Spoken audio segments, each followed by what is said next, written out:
Welcome everybody to episode 161 of the You Can't Comp This NBA Trading Card Podcast. We are your hosts, Adam, Amy, and Russell Gibson. What is news in your world, Russell?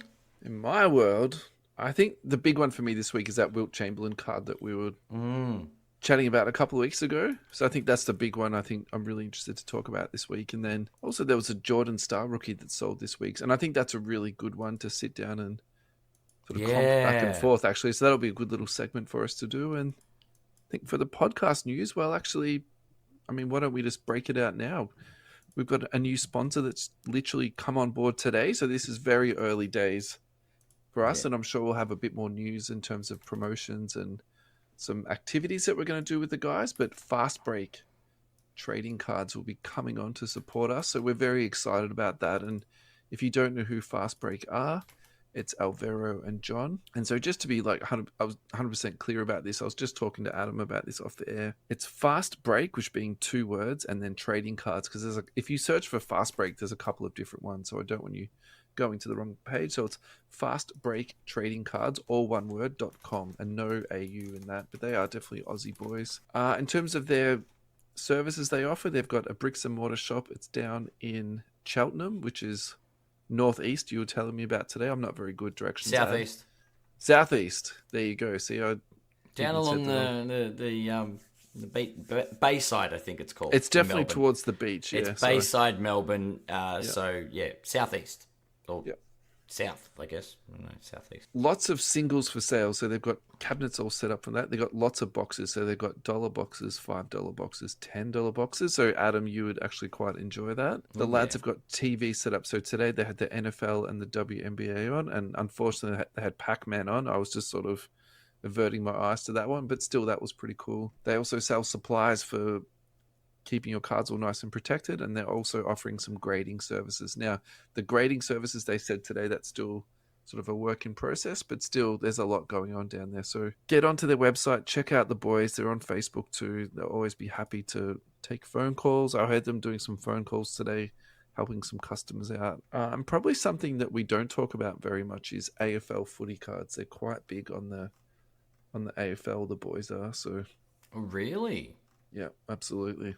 AFL or NFL? AFL. AFL, like Australian rules football. Yeah. Interesting. I might have to go down and have a bit of a look-see. I think so. Anyway, so that's the lads. So yeah, really good setup down there, and yeah, just really grateful that the boys are on board. So enough of sponsoring and promotions. Let's get straight into it. Let's talk about Topps Olympic packs. So we've spoken about this the last couple of weeks, but this has moved really quickly. They were selling for $11.99 for a single packet. Then last week we were talking about them selling for $2,500, and then there was a couple of comps this week for $3,499 and then $4,500 USD. So huge money. We had some really good interaction on this on the different Facebook pages. I put it up into a couple of different Facebook pages. I think the one that's probably stuck in my mind the most, and I'm pretty sure this was from David Ralph, he actually said, are these comps being verified sales? Because funnily enough, when I did go back on there to look at the pricing the other day, the 2,500 ones were disappeared off 130 point. Mm-hmm. And then they'll then replace with the 3,500 and the 4,500 one. So in another week, we might go back and look at these, and they're gone too. So I think, like, for me, there's a lot going on here. But I'll say the first thing is, obviously, I think at the moment, this is a very liquid, fluid market. So a little bit of buyer beware. And I wouldn't be using those comps as absolute concrete gospel at this point. Yeah. And then I think the second thing too is that we roughly know how many packets there are, but we don't fully know. We also don't know whether the one-of-one's been pulled yet. And I think a lot of this value is baked into the fact that the one-of-one hasn't been pulled yet. So, and again, this has sort of taken some comments out of the post today. I think a little bit of comedy here is that actually if the one-of-one has been pulled and the person hasn't admitted it yet, and then it's just selling off all their other packs for, a couple of grand. Imagine that. Yeah, so that was from Mark Berry II, actually. So Mark, good good comment on that one, mate. You Good absolutely pickup. nailed it. Yeah. It's tough, isn't it? Where are you at with this ad? What do you think about it, all this nonsense? I definitely think it's the hype train. Everybody's on board, and look, as soon as the one of one surfaces, Yeah. I think this thing ends. They I just don't go know. back to $20 packets. That's it. And look, there was a one of one that was pulled, I believe. Are we already talking about that later on, or We can talk about it now. That's the perfect time to go in. Yeah. Because there was a gold, like a special not signed, but it's a one of one. Yeah. So I don't know what all the different variations that have been promised by Topps, but yeah, the fact that there is a one of these three of the base card that we've all seen everywhere. Yeah. They did pretty put it cool. up onto their website. They were pretty transparent about all of that. I don't think there's anything in that, but yeah, I get what you're saying. I think the fact that there's a one of one card that, do you know what I mean, that has been pulled, it might not be the triple auto, but it's a one of one, which is pretty cool. So I think just to maybe round this segment off, the hobby is still alive. There's different ways, there's different angles to, make $1 out of it. And I think that's something that maybe has been a little bit different the last couple of years. And so I think while I've been pretty skeptical about, what Topps is doing and where they're taking us, they are doing things that are keeping people engaged. And obviously people like to play the flip game. They like to play the prospecting game. So there's a lot of people engaged into this space. And there's some crazy high prices happening at the moment. It's kind of a fun and exciting time in the hobby. So, I think you have to, I'm saying this in my most sarcastic, way possible. The hobby is dead, right? And obviously all of this stuff that's going on, it's just crazy talk. But at the same time, it's, it's fun. It's fun. And so here we are. Yeah. Alrighty. Eminence has been on my mind this week. So I've been looking through a few different sales of Eminence. Now, I think to probably give you a bit better of an introduction as to, what's happening here, it's really variable as to when these cards come up, because there's not many of them. In terms of the actual print run, it's, it's much less than flawless. And so it seems to me like they come up quite irregularly, but it's just happened in the last couple of weeks. A lot have been coming up onto eBay. So I did a couple of posts on this. I did a video with CapCut and I just did like a screenshot one, but just having a look at that now, it didn't really work that well, to be perfectly honest. So all the pictures got cut off, unfortunately. You see the bottom of it, don't see the... Yeah, it's pretty useless, isn't it? Anyway, so there was a Charles Barkley, there was a Chris Paul on there. RJ Barrett, is it? RJ Barrett. There's a Jerry West on there too. There's a Magic Jerry Johnson. West was interesting. Yeah. Curry. The Oscar Robertson. There was a Kevin Garnett to 5. Shaquille O'Neal to 10. The Steph Curry 4 out of 5. That was absolutely lovely. The Luka with the silver.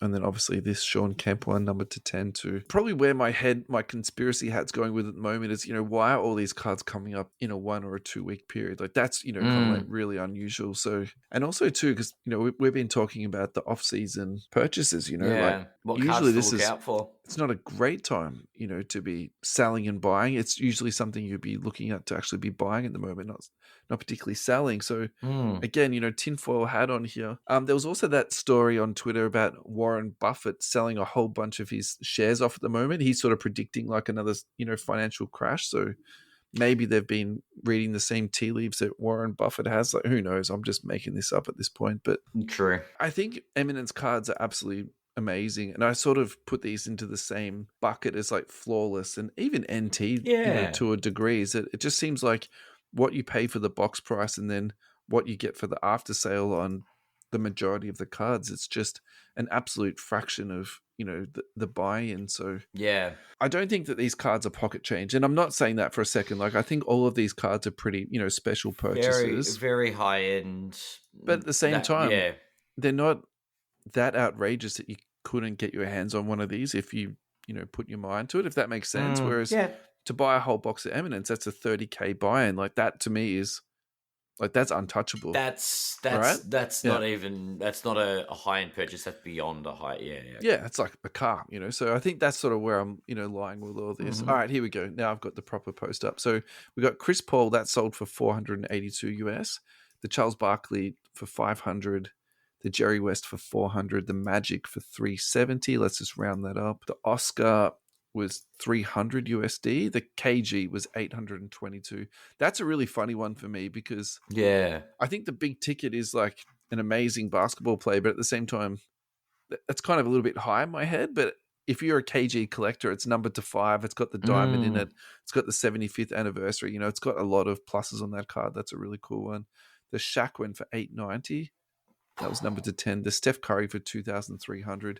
Look, I actually think that's a really good low key purchase, to be honest. The Luka Doncic for $1,200. And yeah, that pretty much recaps them all. So yeah, look, I really enjoyed this segment, actually sort of, doing the background on it and just, looking through these cards. And I think that's, we were talking about catchphrases in our group chat today. Maybe my catchphrase could be buy more Eminence or bring Eminence to the forefront or something like that, Yeah. So if anyone's from a marketing perspective, they want to help me out with the Eminence catchphrase, I'd really appreciate that. I'm drowning here. Yeah. Yeah. No, I'm staying out of this one. That's a bit above my pay grade. At the price of a box of Eminence, I'm not even. No, it's not. Oh, even for 30,000, you wouldn't make me a slogan. Come on, Adam. Now if I end up with a box of Eminence, then maybe I'll get to work on a slogan. It's a fair price. Oh boy! Of all of those, what would you take out of those ones? The curry. Man? Yeah, that was really good. The curry, or the Magic Johnson was actually nice. Nice little card. So this is from Instagram. Peter's Goat Cards. He also wanted the Steph, and he also wanted the Luka. He couldn't nail it down to one, but I think that's fair enough. Alrighty, let's go to our first break, and we will be right back. Alrighty, guys, we are back. Thank you so much for coming back. Let's talk about the Hobby Hangout. Adam and I will be venturing down Sunday, the 17th of November, to the Melbourne Pavilion. We cannot wait to be there, to be live podcasting again, to catch you all there. Also going to be there on the day, we've got live breaks. We've got panels hosted by Matthew Payne. We've got the Hobby Australia Cards and Collectibles is going to be there. Mailman breaks. So John O'Michaels will be there. Blacklist Cards, Shiny Cards Traders, Aussie Collector 2, Big 3 Cards and Supplies. I'm just reading these out randomly. The Card Cartel, Card Slinger Collectibles, Bubbles Collectibles, Trader Bros, Oz Soccer Breaks, on and on and on. Carson TCG will be there. If you want if you want your tickets, head to thehobbyhangout.com.au. I'm just having a quick look at the tickets at the moment. Early bird tickets are still available. So if you get into the early bird tickets, you also go into the draw for a $500 Hobby Hangout voucher. That's cool. There is 37 early bird tickets left as of the time that we're recording. Once early bird allocations have sold out, it goes to $34. So there is a small discount for getting in early. So definitely check that out. Also, I think interesting this year for Melbourne, everyone gets a show back. So I'm definitely looking forward to getting a little... I mean, I hope we get a bag, Ad. Do we get a bag? We don't go in through the main entrance. And we don't get tickets. That makes me a little bit sad. I might have to hit him up for a show back. Say, listen... I know you're hitting him up for a show back. You just go, like, before the doors open, just go and line up at the front. I'm going to email him right now. I know. Sunday, the 1st of December, Sydney Roundhouse. Same deal. Go to thehobbyhangout.com.au. Get your tickets from there. Thank you so much, Hobby Hangout, for your ongoing support and support from the start. You guys have backed us and given us a lot of faith from the word go. So thank you guys. They've been we're great. Blessed. Yeah. If we went to the Sydney, are they doing goodie bags in Sydney? Don't know. Because we could go up there as just guests, as in pay for tickets and get a goodie bag. That's a long way to go for a goodie bag, It's a long way to go for a show back, mate. Yeah. I could probably pay for postage cheaper, I reckon. Organising a road trip to the Sydney Hobby Hangout. Maybe when they do one in a different state, we'll go there. Yeah. No. Alrighty. Topps Chromad. Let's talk about that. So just before I walk into this segment, this is not about us shitting all over Topps. I was going to say, are you going to shit all over Topps Chrome again? Nah, I'm not. No, I'm not. I'm not. But, I want to give it some curation and some thought and some feedback. And all right. So a little bit was happening in this space. So the week before, I was making videos of entire sets of my cards. So this is a little bit of a bugbear of mine. You spend all this time collecting cards. then you organize them and you put them into folders and you sort of put them into the cupboard and you don't look at them. So, I do try and look at my cards more frequently. That's like one of my sort of KPIs, if you want to call it that. So I was looking through an old folder and I found some old school Excalibur, which is just a nice set. Look, I can't remember how much I paid for this. I reckon I paid $50 or $100 for it. Like it was, it's nothing. It's nothing. Like, anyway, it's a nice looking set. And so I was looking at it and I'm like, well, this is, when you really break it down, you think about it, this is pretty much the same thing that Topps did to Crone. They just went about it in a much different, way. And I think I tried not to be too unfair on it, because if I had to just put in a straight base card, the appearance would have looked, I think, 10 times worse than that. So I actually put in a numbered card for Topps, and I just compared it to a base Excalibur, right? Yeah, so that's just the run-of-the-mill, a billion of these have been printed, all that type of stuff. So, yeah, I think what I was trying to get to is that it's just the contrast just isn't there with these cards, and it's just so much sort of, not only is there a lack of contrast, there's at the same time, and I don't know how they did that, maybe that's an artwork into itself, but there's also so much going on. It just sort of seems lack of contrast and also muddied. So it's a very busy card. Yeah, I agree. And I think the other thing that's a little bit interesting too is the actual photography that they've chosen is very, if you look at all the shots, they're basically all facing away from you or twisted in some way. Is that because of the licensing though? Is that directly related to the licensing? And that's fine. Like I understand that. I get that. But I think in my mind, I'm like, this is the elephant in the room. And instead of just addressing the issue front on, which would be just showing the front of their jersey and putting a good photo in there, now they've sort of put crappy photos in there. But you still know that the jersey isn't complete anyway. Do you know what I mean? Just put a good photo in, Photoshop off the stuff. It's a blank jersey. Everyone knows it anyway. Like you're not fooling anyone. And they didn't have to be so busy with the background. Yeah. So look, this is probably the last time we're going to talk about this. So, if this you is do the want last dump you're going to take on Topps Chrome. If you do want to, get it off your chest, like now is the right time. Look, we had a couple of comments on this. It wasn't a super busy post, but Joe Fu contributed to this. And basically he just said, reminds me a little bit of Leaf designs. The photos aren't sharp. That's interesting about the photography thing. Yeah. You almost have to wonder if they do that on purpose to make it easier for them to Photoshop. Who knows? Maybe it's a result of the Photoshopping. I mean, I wouldn't say I'm an expert Photoshopper, but I'd say I've got enough to know how to put in a sharp photo, right? Enough know-how? Yeah. Like that's easy to be fixed, yeah. Yeah, that's fair. Lots of bright colors, design lacks substance or direction. Sure. Look, I actually think that's a really good comp between the two. I think there's Excalibur, a lot of... I think the Excalibur... Joe Fu's point about the Leaf, I think that's a very good comp between Leaf and Topps. I think there's a lot going on there. In addition to autos? No, just the way they've presented it. True. Okay.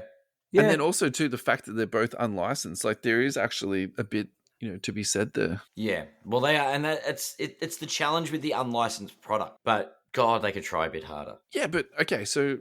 Take that picture on the Leaf one, for example. See how Giannis is like coming straight towards us? Yeah, you can see him front on. Right. So that's fine. I feel like they've addressed the elephant in the room there. Everyone knows it's unlicensed. That's fine. But at least get the design right. So, for example, if you put that photograph onto the Excalibur card, I think that would look quite fine. Yeah. You know what I mean? Like, what's wrong with that? So, yeah. And I think maybe from a more light-hearted perspective, like there is some good artists out there doing their thing. So I'm not trying to stir the pot here, but what about Tyson Beck? Couldn't Tyson have done a better job than? Yeah, he probably could have. Let's be this fair. template of Topps Chrome. Actually, no, he couldn't though, because he likes to do a design for each card, doesn't he? He doesn't like to do like a cookie cutter across the lot. So that would probably be true. That would probably be unsatisfying for Tyson, wouldn't it? Might be. I'm completely speculating here. So this is. I've not spoken to Tyson about this for 2 seconds, so don't anyone read between the lines on that. But all jokes aside, though, there are people out there making custom cards at the moment that have done a better job than Topps. So I think that's for me the take home about all of this. Yeah. So, where are we going to be in 2 years' time when they get the licensing and and all the rest of it. So their license, I found that out. It's September 25 that it runs out. September 25. Correct. Not September 25th this year, by any chance. Damn it. Sorry, man. So we've it's another year. We've definitely got one more year. Yeah. All right. One more year's fine. So apparently there's a grey area between the 25th and then after that. So for example, if they've still got other releases that are, coming up in through the schedule. Mm. So for example, Flawless, which is generally a little bit later. Yeah, so that's going to be interesting to see how Fanatics handles that. Okay. A little bit of a segue, but makes sense. Yeah. Alrighty. Let's talk about the thing that actually I wanted to talk about. Number one on the list, but here we go. It's how we roll. Now, this is from Slab Stocks. This is from Instagram. Wilt Chamberlain, 6162 Fleer. This is the one that we talked about last week. We touched on last week. It was left in a chest of drawers for 60 years. Someone dug it out. It looked in pretty good condition. Comes back SGC 10. Sold via private sale with golden auctions for 1.7 million. I think we need to unpack this in a couple of different ways. I think the first thing is, what do you think about this? Just as a general sale, like, how do you feel about this? Is it high? Is it low? I think it's low. I think it's worth more. I really think it's worth more. Yeah, I definitely agree on that too. And I think, we sort of live in this world at the moment where we talk about one-of-ones and we talk about Logoman and patch cards and all this type of stuff. But then when something like this comes up, which is quite possibly, a once-in-a-lifetime type thing. Yeah. There was a part in my head where I thought this was going to be higher. Actually, we probably should rewind back to last week and remember what prices we were speculating on this. Ooh. I actually get the feeling this is higher than what we were speculating. Yeah, I think I had it as $1 million card. I think. I don't know. Now I've got homework. I go and listen to the episode. Oh, it'll be in the text transcript. Reader. Yeah, transcript that. So now there's a really good time to slip this in. So this is from @Darren Roval on Twitter. Justin Michael Jordan, 1984 star rookie. So again, we did a segment on this a while back. This is the one that more people considered to be the true rookie card, but not the one that people collected as much. Has been sold for more than $1 million, a new record for any Jordan rookie. And I think when we were during pandemic, there was a real push for the Fleer card to be the $1 million rookie card. And I think there was a lot of speculation about that as to when it was going to be $1 million rookie card. And then ironically, the Star got there first and not even in a PSA 10. So, that for me is really significant because then you can make the speculation that what's a 10 worth? 1.4, 1.5? That to me is quite high. So it is the fourth record in the last 2 weeks for that card in a specific grade. So obviously, this card is really getting a lot of heat behind it. So now let's just do a direct comp between those two ads. So we've got the Jordan at $1 million, and then we've got this one here, the Wilt Chamberlain at 1.7 million. And I think this for me is a really good comparison when you're sort of breaking this down and trying to understand the value of this Wilt card in your head, because I think this is where I really struggle with the Jordan Fleer card, is that there's just so many of them. Yeah. There's so many of them. So many have been counterfeited. You're just really not too sure, in my mind, exactly where the pop counts are and, are you getting what you paid for? Like for me, that card is actually a stay away. Whereas when I see something like this, I really do see that I can justify and I can understand how people can get up to that number, in a really, quick way. Yeah. Yeah. So that's where I'm sort of sitting with all this. Like, I think this is just I'm really curious to know who got this card. I've kind of got the feeling it's going to be like, we've seen some, really huge collections of some guys and they've got the Mickey Mantle autographs in there. And yeah. I wonder if it's that type of guy who's just got, that insane sort of old school collection and they had to have this Wilt Chamberlain card. Yeah. I really hope that does come out and we get to sort of see it go into someone's collection. So yeah, that'd be cool.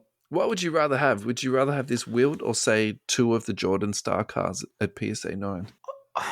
It's a tough one, isn't it? For me, a fun question. Yeah. Actually, let me rephrase that too. This will be even more fun. So let's say that we were going to be doing a trade. Yep. And one of us was either going to take the Wilt at 1.7 million or the 2 Jordans. So you're actually getting more value from the 2 Jordans, but the Wilt is infinitely more rare. What would you take? I'd probably take what my head's telling me I would do versus what I think is the right decision. Tell us both. That will be kind of funny, actually. So what my head is telling me is the right move is to take the Wilt. Yeah. What my entrepreneurial brain is telling me is to take the 2 Jordans. I think you could flip the 2 Jordans easier. I'd keep one of the Jordans, flip one of them, and then turn it into other stuff. And then, you know what I mean? Particularly if we think that Jordan's on an upward trajectory. But I think for me, it's the Wilt, because then no one can throw comps in your face, right? And I think in my head you can't comp it when it's the only one, right? Yeah, literally, yeah. And you couldn't imagine another one's going to surface after all this time. I mean, maybe this will spur people to get out their old 61, 62 cards and have a look through it. But yeah, anyway, look, I think this is a really important story for the basketball card community. We probably should have started off with this story straight off the bat, but at the same time, we had a bit of other stuff to sort of chew through. But yeah, look, I think this is a really cool story. I think congratulations really to both people, the person who dug it out and found it and the person who, purchased it. So again, the hobby is dead, isn't it? We're just seeing here the slow death of the hobby, obviously. And, here we go. Hey? Well, that's it. No one's spending any money. It's such a tough. That's all right. Everything's just dropping in price. At Basketball Forever, Instagram, 50 days until the 24-25 NBA season starts. And that can't come quick enough. So that was 5 days ago. So let's call it 45 days. Yikes. So really, it's about 20, because by the time they do a little bit of preseason and all the rest of it, this is going to be awesome. I feel like, frankly, it's just around the corner. I'm so in for this. I can't excited. Wait. Yeah, it's going to be great. It's going to be a good year. It is. It is going to be a lot of fun. Lots of comeback stories. I think the Nikola Jokic comeback story is going to be good. I think Giannis is going to have a bit of chip on his shoulder. Dame Lillard's been working out. This is it, 24-25, the revenge tour. The Celtics are going to be salty all year about, what Steve Kerr did to them at the... Salty Celtics. Yeah. There's already like a Steph Curry, Lakers, narrative, crazy internet rumor out there, but, it doesn't stop me from talking about it. Yep. The internet is going to get undefeated. Rolling. Yeah. The internet is undefeated, just like Father Time. Did you actually, on a side note with the season starting, NBA 2K has been released, the new one, 2K25. Yeah. And I saw a thing, and I don't know if it's actually true because of the internet. Yeah. Apparently, LeBron's doing if you go through my career mode, LeBron's doing a farewell tour. Really? Because he's not playing past this season. That's an interesting little... LeBron's retirement. I don't know. I saw a thing with the jersey swap with Steph Curry. Okay. Anyway. I mean, how many more years can the guy play? Yeah, it's a good question. Like, it's freakish. It's a 2-year contract, so he's got 2 more seasons on the books. It's freakish what he's doing, honestly. But he hasn't slowed down yet. I mean, he kind of has. He's got to have a decline season. I think if you watch footage from him from 10 years ago, you're like, oh, yeah, actually, that's how he used to get around, Yeah, okay. He can still move, but he's a lot slower, Yeah. But there are a lot of players. The thing is, I suppose that's all relative, because in my eyes, he's still one of the top 20 players in the league. That's what I mean by not slowing down. Sure. Ah, okay. Sure. So he's still like right up there, whereas Jordan had this sort of drop in the twilight. I don't know this off the top of my head, but what was his PER when he played for the Wizards like, and what was it in terms of league ranking? Because I actually thought he was still like top 20 or something like that in scoring. Michael. Know what Google says if you start looking Michael gambling conspiracy? That's the first autofill. Anyway. It's because it's probably listening to our conversations, Ed. Quite possible. Yeah. Stats. Okay. 02-03 was 20 points per game in 22. Like, it was a bit of a drop off. So, all right, think about it. 1998 when he won the 6th title, right? He was playing 39 minutes, almost 39 minutes per game. Played all 82 at 28.7 points per game, shooting 46% from the field. Yeah. So 2001, 2002 for the Wizards, 60 games, playing 35 minutes per game and averaging 22. Yeah. 22.9. And then he averaged 20 in his last season. So this is just a one-sentence summary. This is from StatMuse. Jordan averaged 21.2 points, 5.9 rebounds, and 4.4 assists in 142 games for the Wizards. Yes. I would say that's not that far away from LeBron, is it? Ooh, LeBron James stats.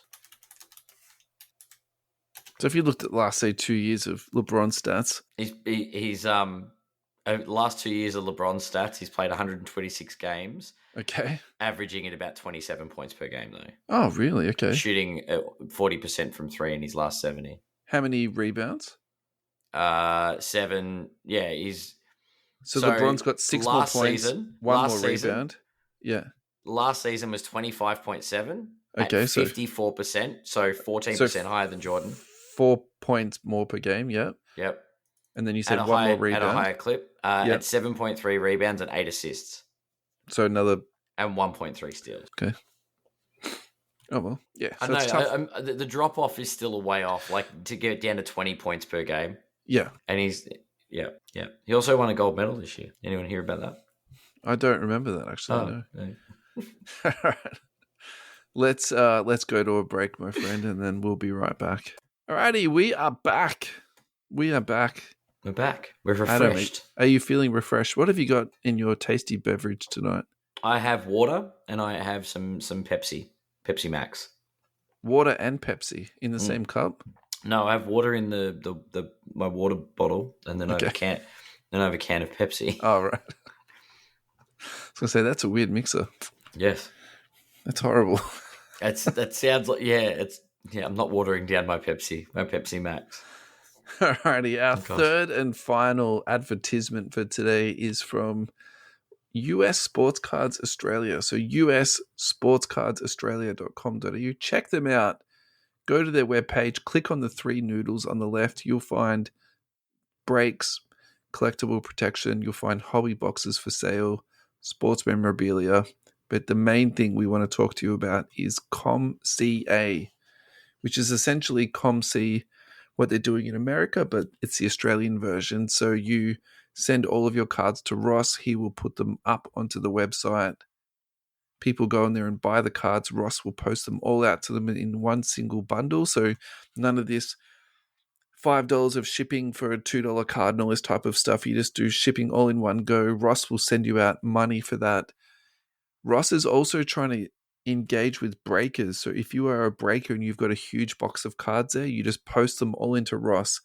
He will put them all up onto the website and then just give you basically money for a box of cards. It's sitting there doing nothing. So definitely reach out to Ross via the website or on Facebook to Ross Taunton. You can hook up with Ross on that. So yeah, thank you US Sports Cards Australia for your essentially a 12-month pledge. So they've put in a huge amount of support for us. So Adam, thank you so much, boys. Massive support.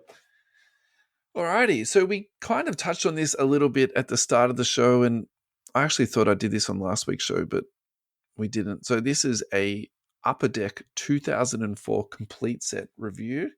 I actually had a really good time doing this, so I'm going to do this a few more in the future. So kind of hope you guys like these, because if you don't, you're probably going to be bored. It's just a really good way to actually show cards and get them out there. So I've been trying to work this out for a little while. I've tried using like cameras and then turning the pages over, but it just doesn't work. But taking a picture and then making a video out of that is just absolutely perfect. So look, again, I don't remember this being, an expensive set that I purchased. I bought it all after it had been ripped, and I think maybe I paid $50 or $100 for it. It wasn't insane. Look, I like this. I like the photography. I think the photography is okay. I think actually these days they do a bit better job in terms of actually the quality of the card. I don't think it's as good as Excalibur. And for maybe a modern day comparison, I'd say maybe it's like a little bit worse than Donruss or maybe Chronicles. It's probably more of the par of a Chronicles. I put a highlight in there of the Kobe Bryant one. I saw that.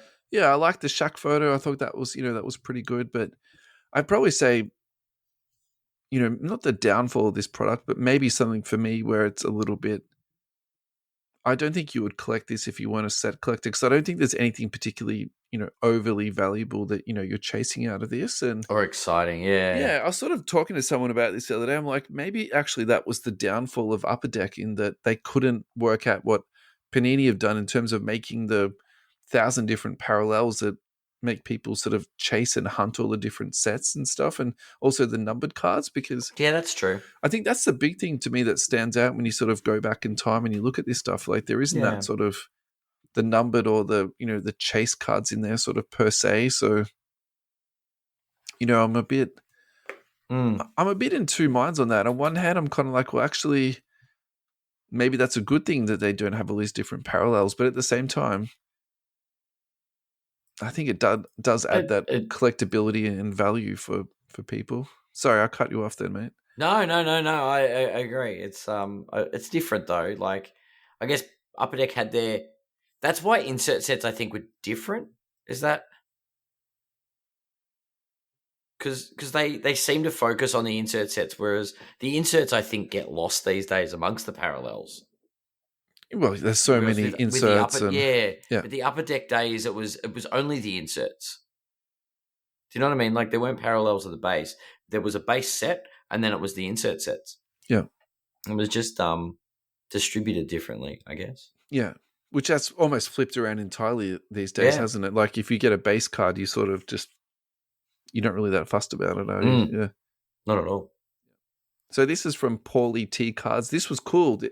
This was my very first pack of cards I remember opening. And I think that's cool. Yeah, that is a fun thing to sort of go back and look at this, isn't it? You know, I was a hoops guy growing up. I never really delved into Upper Deck. Like I could get 2 packets of hoops, 1 pack of Upper Deck. You know what I mean? So that equation.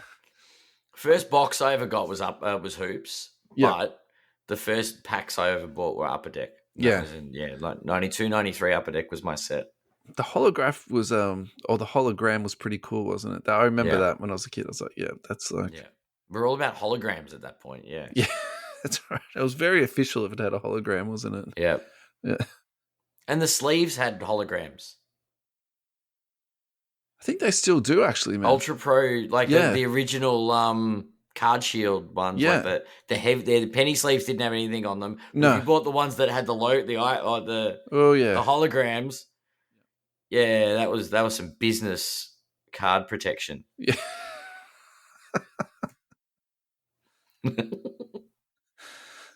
Alrighty. Our weekly WNBA update. Caitlin Clark, 2024 Iowa Hawkeyes Gold 1 of 1. So that's a college uniform. Actually, Ad, I'm going to make you guess the price on this. What do you think that sold for? 1 of 1, PSA 10, college uniform. Caitlin Clark, go.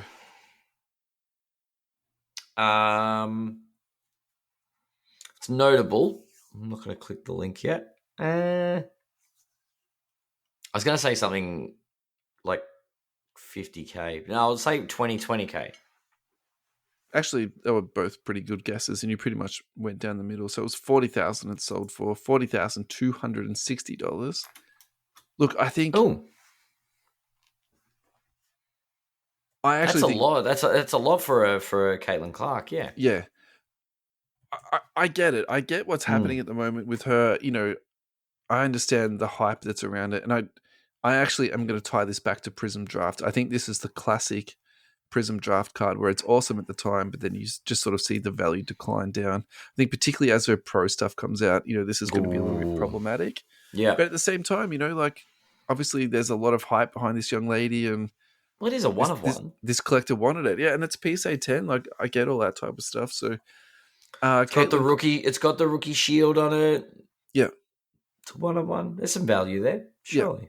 But yeah, I think anyway. Look, I personally think that's going to be tricky, particularly when her autos come out, and you know, the black Nebula comes out for Caitlin Clark. You know what I mean? Like that's the of course. Maybe that's a $50,000 card. Maybe that's a $60,000 card. 19 points, 3 3-pointers per game made on 8.8 attempts. So she's shooting 34.9. Did you see that stat that came up from her with the different distances that NBA players are shooting from? So she actually shoots 1 foot back further than Steph Curry does on average. Like she shoots absolute bombs, this young lady. Wow. Yeah, 90% from the free throw line. That surprises me. 5.8 rebounds, 8.4 assists. Yeah. 1.4 steals, 0.8 blocks. Actually, I didn't realize she was blocking so much. So, yeah, she's just been absolutely on fire this year. There's a couple of different stats also floating in the room around the moment for her with her PER. Some have got her second in the league and some have got her third in the league. I think it sort of depends on the catchment of time, which I don't have in front of me. But look, she's absolutely tearing it up. Yeah, she has to be Rookie of the Year. And in my mind, there has to be some MVP talk for her too. Looks like the Fever will be going to the playoffs this year. Imagine that. Yeah. There's no one that's done that in history, surely. Even if you don't like Caitlin Clark and you don't like WNBA, just watch the highlights of her. Like, they're actually really exciting. The way that she plays is just like super cool. So imagine that. Win the MVP and Rookie. Well, clearly you win Rookie of the Year if you win the MVP. I don't know. Can you imagine not winning Rookie of the Year and winning the MVP? It'd be kind of funny. You'd be the league's most valuable player, but you're not the Rookie of the Year. I mean, they've been giving this girl a lot of hate. I actually, if it ever does happen, I feel like this would be the scenario that it was going to play out. That's crazy. Alrighty, this next one is from Instagram, RSTU_cards. No idea who this guy is. 2023 Obsidian, Steph Curry, Electric X, Contra first off the line. Just number to 3 on this, PSA 10. The only copy graded thus far. So look at that absolutely beautiful card there. That is a delicious looking card. That is delicious. If you scroll through this young man's Instagram, you'll find a whole bunch of other. He's got another Steph, different one from 2022. LeBron. He's got Chet through there. He's got Luca. So definitely check out this guy's Instagram, RSTU_cards. From Brooklyn, New York, this guy's from. So yeah, awesome stuff there. Yeah, so it's really funny, this set, isn't it? Because I haven't spent obviously as much time as RSTU's been looking at these, but I probably spent more time looking at them than I'd probably anticipate to do. But just number to 3, first off the line, it's not something that you see floating around very much. So I think this is like a good one to actually have a bit of a chat about because it's not around. But is this collectible to you, Ad? Like, where are you at with this stuff? I'm struggling to see it doesn't pop well enough. Okay. For me. I don't know. I feel like it's trying to do something and it's not quite done it. Yeah. That's my summary on the card. Maybe it's the way they scan. Who knows? But nothing electric about the way they look to me. Yeah, interesting. You know what I mean? Like it says electric etch Contra.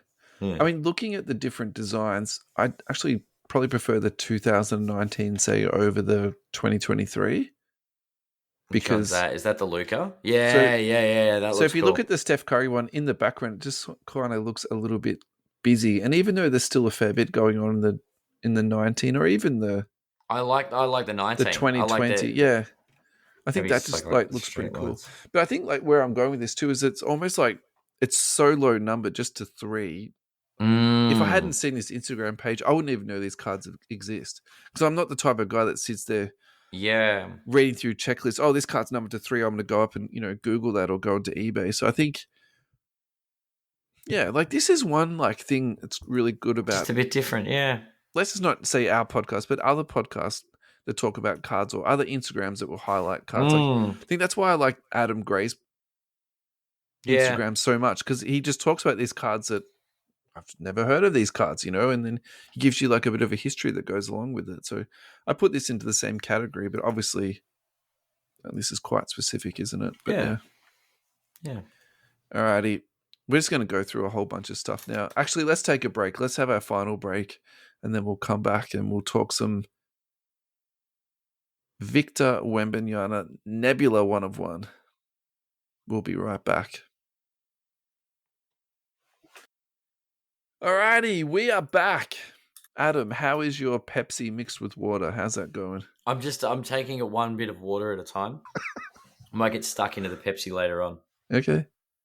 Really stuck into it. Not too late at night for you to be having caffeine. Maybe I'll have something a bit stronger with the caffeine. Might help me sleep. Who knows? Late night breaks, eh? Alrighty. This is from Steph. It's not Quinn. It looks like, let's call it Q Win.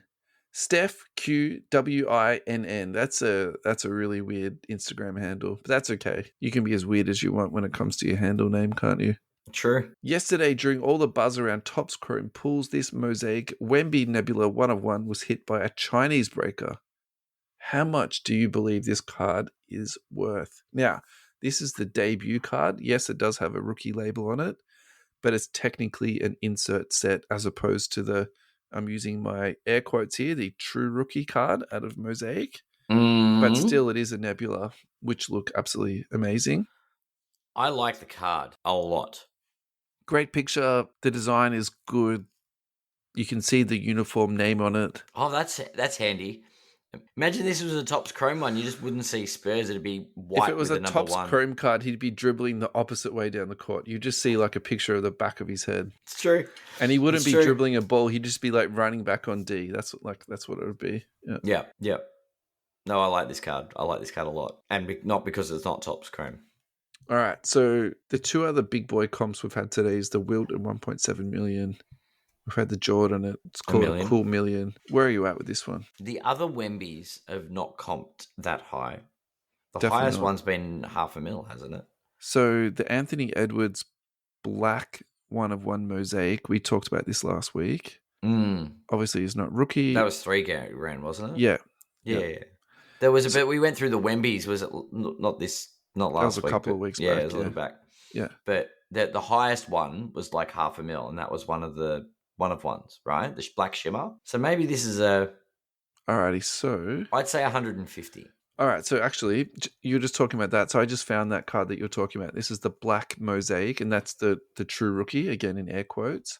Yeah. Eric Whiteback predicted this card's around $35,000. And that actually makes sense. Because if the Edwards, right, is about, say, 3, you go, okay, fine, 10x for non-rookie. A rookie. Yeah, right, non-rookie. That's what I'm saying. So you've sort of got about 10x to go from that. Oh, all right. So then I think if they're saying this is 35, then the debut would be a bit less around. Generally, in my head, those cards are half the price. Okay. So I'd say maybe 18, 20, something like that. Interesting. That's my... All right, what do you got? I had like 100, 150. 150K? It's a 1/1. Oh, wait. We're up to 30 1/1s, aren't we now? How many 1/1s have there been of Wemby? All right. I feel like this is our first major point of difference on today's show. All righty, guys. If you are listening at home, please, we'll put a post up about this. What do you think the value of this card is? And I think we should, we'll do an average to see who's closer to the point. So what did you say? I said 100 to 150. What? You can't comp a non-rookie card and say a $3,000 rookie card's a basis for comparison. No, I used 2 cards. I used the... And then said the 10x rule. Yeah, I said 10x that. And then this one here, they're saying is about 35K. This is the black Wemby 1/1. So estimate. All right, what about the ones that are actually sold? Wemby Mania, top 5 most expensive. I've got you. There we go. All right, hit me. So the green shimmer photo was 113K. Okay. The number to 5 was 68K from Prism. Yeah. The gold. Hang on, how much is the Prism? Which one? The green shimmer photo.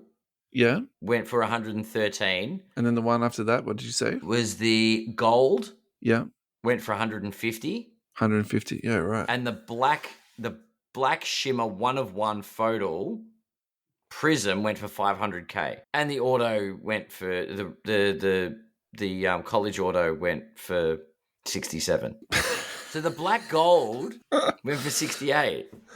It's kind of funny because I was like, we were so far apart. I thought that was quite funny, and now I'm actually kind of having a chuckle about like this. Actually, sounds ridiculous, doesn't it? Like the numbers we're throwing up here. But it's also, I could be way off the mark because these are Prism prices, right? Yeah, I think Mosaic, you have to factor that in. And then also you do have to factor in that's like an insert card. Like there is a bit of like mechanics going on here. Fine, 75K then. 50% for the mosaic factor. That's good. I think we don't disagree enough. I'm actually happy we're actually disagreeing, to be perfectly honest with you. You're the one that titled the article last week as Wemby Mania. Yeah. We haven't. I actually don't think we've spoken enough on Wemby, man. I'm glad we did a segment on Wemby. I enjoyed that. We're going to do a follow-up on Wembanyama and see how he's going. In 45 days, we'll see. No, that's enough. I think we just do it as it comes up. But yeah, we've done our bit on Wemby. All right, so this next one, we probably should have put this in early into the show. This is from Card Ladder, 1984 star Michael Jordan. This sold for $54,000. So it probably just gives you maybe in a PSA 7. Oh, okay. Yeah, so that's PSA 7s. But it just gives you a bit of an idea of, where this card is trending to. I think looking at the trends, though, here too. So this is going back to early 2023. It was trading around the 30K mark. Yep. Then it really sort of flattened out for a little bit, and there wasn't much movement at all for pretty much 12 months. And then it's massively moved up in 2024. So it's basically gone from about $20,000 at the start of 2024 all the way up to 50K. So, yeah, I think maybe this is actually a good time for us to go back and have that conversation again about, that sort of conversation piece we had about, which is the, the true rookie and, which is the one that we want. Because do you think this is stemmed from, I suppose, it being what's the word? Not verified, not the testimonial that this is a genuine rookie card. Like, there's a recognition here that this is a rookie card. Now that enters the conversation, is this the rarer one, which makes it the more valuable one? Yeah, because we've had that discussion but is this just really? My 2 cents would be is that it's a population count. I think that's like the first and foremost. Of course. And I think that there was a real reservation for people to put large amounts of money into this when other people weren't collecting it. And so I almost feel like now it's just like a rolling stone. Okay, now people are starting to collect it. Okay, now more people are starting to recognize and collect it. And then like there goes the price. And then I think it's going to go up higher and probably hold for longer because the population is significantly lower than what the Fleer is. Yeah. And I feel like, not that I'm right or wrong about anything, but I think this probably maybe emphasizes something I've been trying to say about that Fleer card. There's just so many of them. It's really hard to get your head around like the true value of one of those cards when it literally is being printed, 50,000, 100,000 times. Like, you just don't know what, where these are at. So it's an interesting predicament. All right. So for the rest of today's show, which is probably around 8 minutes or so, we'll just try and do some quick hitters. Let's see how many we can get through. I've got 6 in the list. I reckon we can do this, Ad. You all right?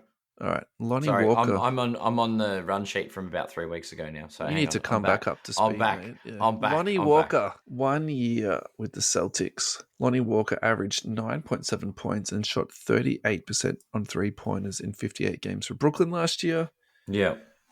I love this a lot. The Celtics have to start working the edges with this, ridiculously insane payroll that they've got. There's probably only one man on earth that is going to be able to pay the payroll of the Boston Celtics for the tax bill they're coming up with is Jeff Bezos. Actually, we're not going to get through these 6. I've already got a segue here. So there was a really good Instagram video I was watching today, which is explaining the salary cap increase. Mm-hmm. So a future max player is going to be earning $100 million in one season because basically the TV money is going to triple in the next couple of years. That's insane. Yeah. So basically what's going to happen is like the salary cap is effectively going to triple. What they are going to do differently though, they're going to steadily increase it. So I don't know how, because remember the last salary cap boom they had and then Kevin Durant went and joined the Warriors. So they're trying to avoid that scenario from playing out again. But what I don't understand, and I think all this will come out in good time, is, and the reason why they did it last time like that was because they were like, well, the owners are going to pocket all that extra money and the players won't get it. So how they're going to stagger the money upwards but not shortchange the players? I'm not too sure how that works. Yeah, okay. Anyway, Lonnie Walker, if you're holding him, get ready to sell them. That's my 2 cents on this one. Yeah. TJ McConnell re-signs with the Pacers. Solid move. Yeah. Some nice re-signings. Yeah. Sorry, 1 year. 4-year, $45 million extension. Look, I think, again, we just talked about the salary cap, how it's all changing. Like, that seems like a lot of money, but actually that's a very reasonable it's a reasonable extension. Contract for a gentleman like this. How does this affect his hobby value? Look, I think you either like TJ or you don't already, and I don't think this is going to change anything at all. The one thing that I really like now, and this is in the second part of this, the deal takes the total worth of McConnell's contract to $54 million over 5 years. So traditionally, we had to almost wait for people's contracts to expire before extending them. Now they've sort of built in this that makes sense. rule into the salary cap. You actually can have people on their contract, and you can also renegotiate and extend them. So if they've already got a contract, you can actually change that current contract up and then re-extend them. So it's almost like what they do in soccer in some ways, where you can basically just keep renegotiating and and extending up. and yeah. But it also means that they stay with their current team, and I think that's a part they were trying to play there. So that's kind of cool. The retention factor, yeah, for sure. Yeah.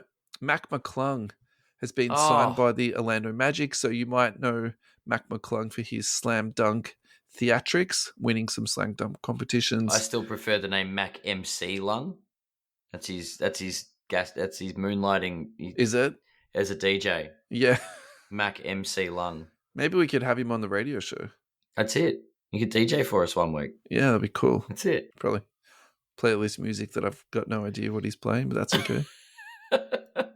Partially guaranteed deal with the Magic. So initially when I read this, I thought it was a two-way contract, but it's actually not. It's a full proper contract. NBA contract. So if you're someone like me who's holding on to hope that Admiral Schofield is going to get the last roster spot for the Magic, it kind of dashes my hopes a little bit. What does this mean for people who have got Mac McClung? I actually think this guy is a very, we're talking the lowest end, but I think this guy's a buy. I think he has all the excitement and the wow factor. The only thing is, how do you comp this guy long term? It's like Harold Miner. Yeah.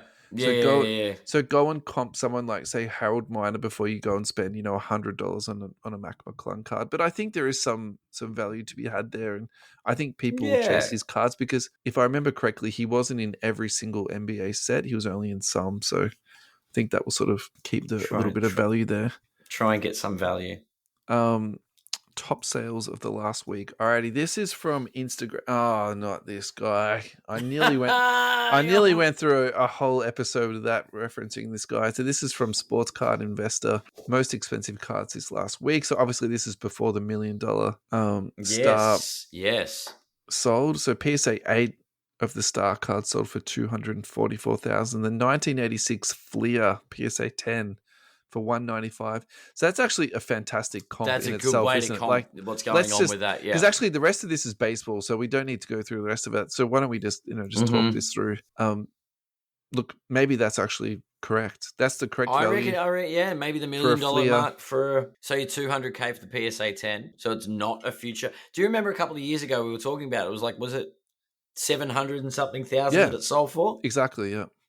So maybe someone's jumped the gun on that. It's so interesting, isn't it? I feel like with basketball cards, there's a whole lot of stuff that happens and maybe it happens for a reason or it doesn't. But you'd hate to be in that investment group that paid that ridiculous amount of money.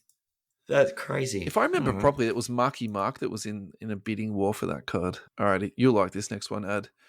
Kobe Bryant, this is from Card Ladder. Eye-catching sale. Kobe Bryant 2000 film at the 11 top story. I hope I've said that right. Film at 11. That's really... Film at 11 top story. Yeah, that's probably how you'd say it, isn't it? Yep. Thanks, Ed. Geez, that was hard to read. 84,000. PSA. It should have been 81,000 just for Kobe's sake. Just inconsiderate, isn't it? I know. PSA 6 population on this is... Well, it's numbered to 11, isn't it? Yeah. Let's just say it taps out at 11. The population count can't be any higher than 11. All right. Now, as a Kobe collector, where are you at with this, Ad? It's a pretty cool card. Because I think I would put my money somewhere else. So tell me as a... I don't know. I can't see a reason to get this unless it's missing from your collection. Do you know what I mean? Okay. It's one of those, what's the story behind the card? And it's the top story, clearly, in this set. But that's the name of the card. But it is. It's like, what's the story about wanting to acquire it? Yeah. I think for me, So I'm just being objective now. I'm just because I've got no sort of, emotional attachment to this card. I think obviously it's the player, it's Kobe Bryant, and the fact that it's numbered. I think that's for me the two big things. They're the big factors. Yeah. Yeah, I think, and after that, I think It picture's drops off a okay. The little bit. artwork's all right, but yeah, I wonder if it's just like a short printed. Alrighty, we're gonna do this last We're gonna one. get through. Why did I put this in? Just because I could. I thought this was interesting. Again, this is from our friends at Card Ladder. 1977 Topps Adrian Dantley base. PSA 10. Population is just 4 on this. Set an all-time record at $25,000. If you have a really quick look at the graph here, this is from 2016. It was sold for $5,000 all the way up to $25,000 there. So yeah, that's a really cool one. I think I really struggle with vintage just because, in the 70s I wasn't even born. So a lot of this stuff is really just over the top of my head. But I actually see the value in that. Being such an old card, population is so low. Same as the Wilt, right? This is it's exact same argument for the Wilt, isn't it? How do they get these cards that old in that pristine condition and then, the low pop on it? Yeah, I get it. That's awesome. I almost get that more than the Kobe. Wow, okay. Because the Kobe condition's not that great. You can almost make the argument that the population on these two cards is kind of going to be the same. Yeah, Adrian Dantley's not Kobe Bryant. Like, I'm not throwing shade here. That's not what I mean. No. I completely pick up what you're putting down. It's But I think also too, what's the future sale? On this, like, is 25 the top? Like, how many people are going to be throwing 50K at this card? Do you know what shade I'm gonna throw at this card? Throw it. Of course, it's a Topps card because he's not facing the camera and you can't see which uniform he's wearing.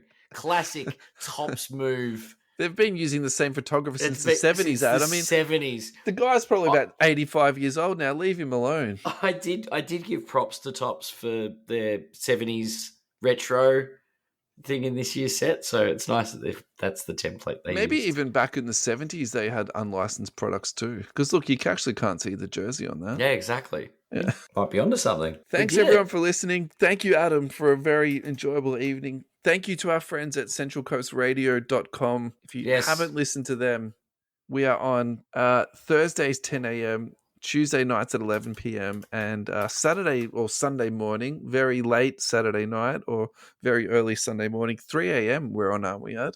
Something like that. Get the hangover started early party by listening to us. Time, that's right, yeah. It's Well, you might need help getting back to sleep at that time of the morning. No. You can't fall asleep listening to our podcast. That's not going to happen. This is true. Yeah. Too much cackling. Yeah. Thanks, everybody. We will we'll see you all next week. Bye-bye.